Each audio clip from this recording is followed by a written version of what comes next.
আসসালামু আলাইকুম, কেমন আছেন সবাই? চলে আসলাম একটা ভিডিও নিয়ে। যদিও বা এরকম রান্না সবাই অলরেডি শেয়ার করে দিয়েছেন। যার যার মতো করে রান্না যে যেরকম ভাবে পারেন সেভাবে করেছেন রান্নাটা। তো আমি ভাবলাম যে আমি কিভাবে রান্না করি সেটা আপনাদের সাথে একটু শেয়ার করি। তো এটা হচ্ছে মুরগির মাংসর তরকারি।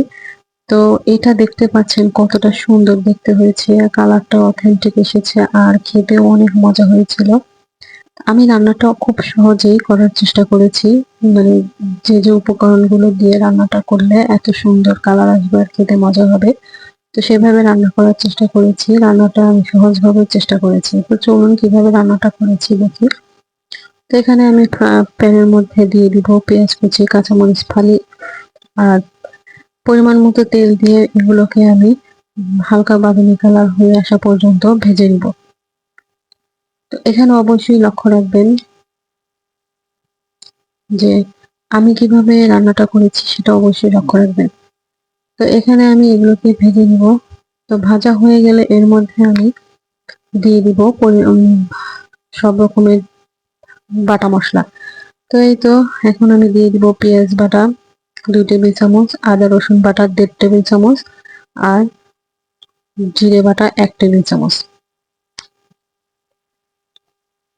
এটাকে আর এর মধ্যে দিয়ে দিব 3টা দারচিনি, একটা কালো এলাচ, 2টা সাদ 2টা না 3টে দিয়েছি, 3টা সাদা এলাচ আর 4টা লবঙ্গ। এটাকে আমি তেলের মধ্যে সুন্দর করে কষিয়ে নিব। আমি সবসময় এটাই করি। তেলের মধ্যে যখন আমি মসলা কষিয়ে নিই তখন আমি চুলার আঁচটা মিডিয়াম টু লো তে রাখি। আপনারা অবশ্যই তাই করবেন। তো এখন আমি একে একে দিয়ে দিব গুঁড়ো মশলাগুলো।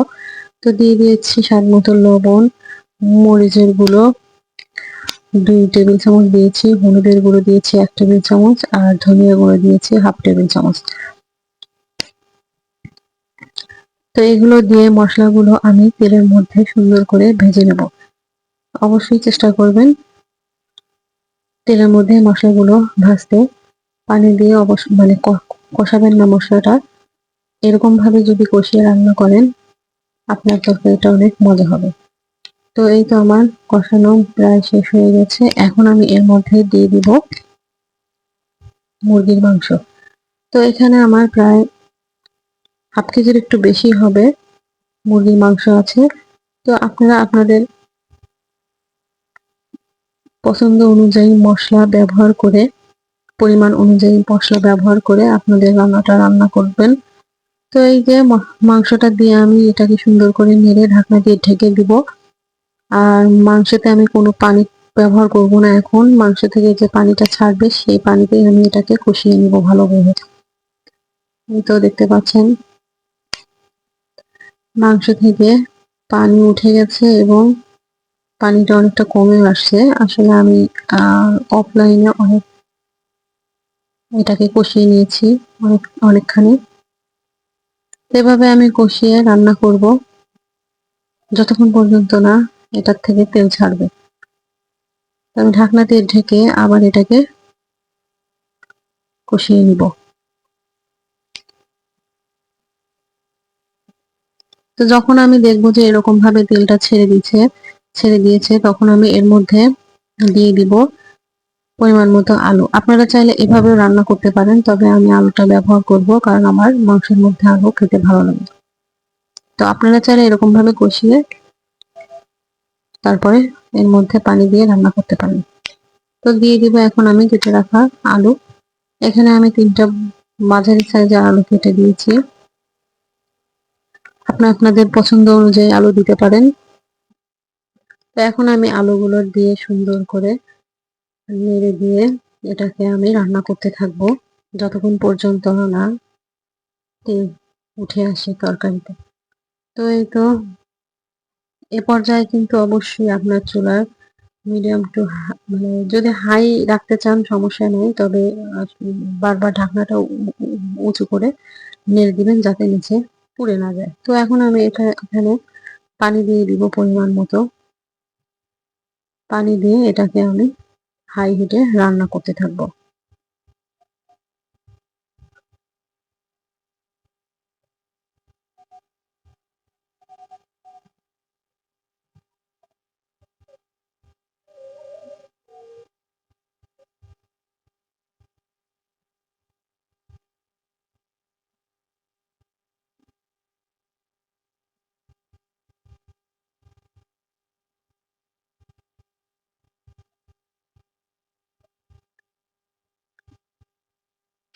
এই তো আমার এখন তরকারিটার কালারটা দেখতে পাচ্ছেন কত সুন্দর হয়েছে। আর অবশ্যই আপনারা হাই হিটে রান্না করবেন আর ঢাকনা উঁচু করে একটু হালকা করে নেড়ে দিবেন। তো এখন আমি এর মধ্যে দিয়ে দিব একটু মশলা গুঁড়ো। এখানে আমার হচ্ছে জিরে, সাদা এলাচ আর হলো সাদা এলাচ, দারচিনি এগুলো আমি তেলে গুঁড়ো করে নিয়েছিলাম। সেই গুঁড়োটা এখন এর মধ্যে দিয়ে দিব।